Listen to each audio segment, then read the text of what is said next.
naman, presyo ng gasolina, diesel at kerosene tumaas ng 150 kada litro simula ngayong hating gabi. LPG magmamahal naman ng 38.50 kada 11 kilong tangke.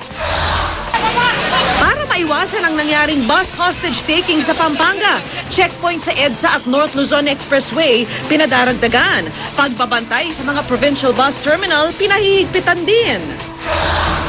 Reklamong robbery with multiple murder laban sa dalawang suspect sa RCBC massacre, pag-aaralan ng piskalya kung iaakyat sa korte. Dating sundalong suspect din sa kaso, itinangging sangkot siya sa krimen. Sa Cavite, batang lalaki patay sa umano'y pambubugbog ng kanyang lola.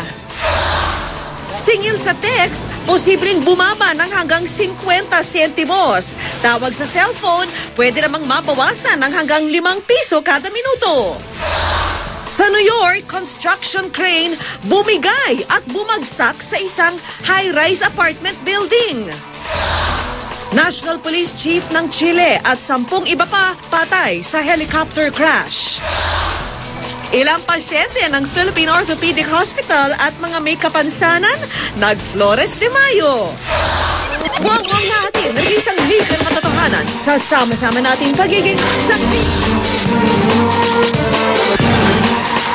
Sa kauna-unang pagkakataon, ipinatupad ng mga kumpanya ng langis ang pinakamalaking dagdag presyo sa gasolina. Kaya kung naging piso nitong mga nakaraang weekend ang nooy pa 50 sentimong oil price hike, ngayong hating gabi, 1.50 na rin ang taas presyo sa gasolina. Live mula sa Quezon City, saksi si Ian Cruz. Ian.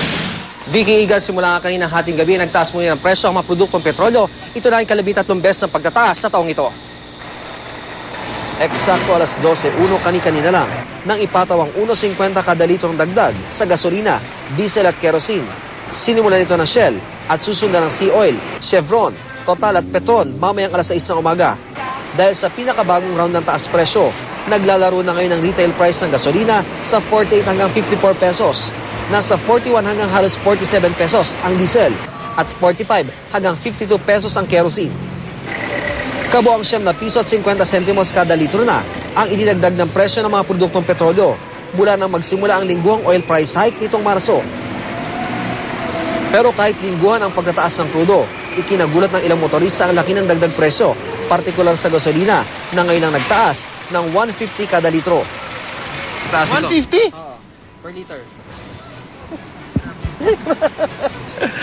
Magtitipid na lang siyempre. Wala naman tayong magagawa. Ganyan talaga ang natin. Ang iba naman, may panawagan sa gobyerno. Para hindi sa taas na taas. Kasi di ba 12% yung tax natin sa Yun na siguro. Bagya nang bumaba ang presyo ng langis sa pandaigdigang merkado na ngayon nasa $125 per barrel ang US crude. Habang ang Dubai crude naman, kung saan madalas bumibili ang Pilipinas, bumaba na rin sa $120 per barrel. Pero ang Caltex at Shell, ang presyo pa rin sa world market ang dinahilan sa latest round ng oil price hike. Vicky Gan, kanina nga bago maghating gabi, marami pa nga tayong mga motorista na namataan na nagpapakarga sa mas mababang halaga. Pero dahil nga naipataw na itong oil price hike, mas konti na ngayon nagpapakarga dito sa gasolinahan. At live mula rito sa Quezon City, ako si Ian Cruz, ang inyong saksi. Sakit din sa bulsa ang 38 piso at 50 sentimong dagdag presyo sa kada tangke ng LPG. At tulad ng oil price hike ngayong weekend, ito na rin ang pinakamalaking dagdag presyo ng LPG ngayong taon. Saksi si Sandra Aguinaldo. Simula hating gabi kanina, mas mahal na ng 38 pesos and 50 centavos ang kada 11 kilogram na tangke ng LPG ng LPGMA. Kaya sa pagpapatupad ng ika-6 na dagdag presyo sa LPG ngayong taon, ang dating retail price na 568 pesos, papalo na ng 606 hanggang 610 pesos. Ito na ang pinakamataas na price hike na papasanin ng mahigit 8 milyong Filipino household na gumagamit ng LPG. Dahil sa contract price po natin ngayon ay tumaas po ng $65 per metric ton as per advice ng mga supplier namin, which are the oil company. The dollar and peso conversion rate ay tumaas po ang value ng dollar. Si Mang Wilson, 2 tangke ng LPG kada araw ang konsumo sa kanyang karinderya. Para hindi tumaas ang presyo ng kanyang paninda, binawasan na lang niya ang serving ng ulam. Uling, panggatong, Kasi isang kariton, bibenta sa akin 150. Ang laking tipid. Sabi pa ng LPGMA, tumaas din ng 2 piso ang kada litro ng LPG na ginagamit sa mga sasakyan. Kaya ang mga driver sa Metro Manila na LPG ang gamit sa kanilang taxi, umaaray na rin sa tiyak na bawas na naman sa kanilang kita. Kayod marino ang ginagawa dahil hindi na pwedeng pabanjing-banjing eh. Lalo na sa gasolina. Sandra Aguinaldo ang inyong saksi. Sa ibang balita, humiling na ang mga provincial bus operators sa PNP na dagdagan ang checkpoint sa EDSA at North Luzon Expressway. Lumalabas kasing kaya nakalusot ang armadong hostage taker sa isang bus sa Pampanga kahapon, hindi ito sa terminal ng bus nang galing. Saksi si Cesar Apolinario. Para maiwasan ang maras na insidente gaya ng nangyari kahapon sa pang-hostage sa isang bus sa Lubao, Pampanga, todo inspeksyon sa mga bagay at pasahero kanina ang mga security guard ng Genesis Transport Service.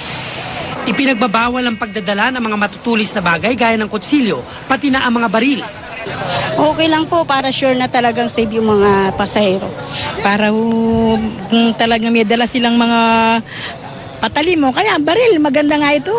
Maayos nga po itong ganito para safety. Pero ayon sa PIBOAP, isang asosasyon ng mga may-ari ng pamprobinsyang bus, hindi dapat nagtatapos sa mga terminal ang paghihigpit, kundi pati sa kalye. Ipinadala na ng PIBOAP sa PNP ang sulat na ito na umiling sa pagdadagdag ng mga checkpoint at pagpapaigting ng pagpapatrolya ng mga pulis di lang sa mga terminal, kundi pati sa kaba ng EDSA at NLEX. Sa EDSA raw sumakay ang hostage taker na si Ray Vigor kaya hindi na ito nakapkapan. To the PNP na ibalik uli yung mga checkpoint, di ba? Kasi dati may mga checkpoint along the way.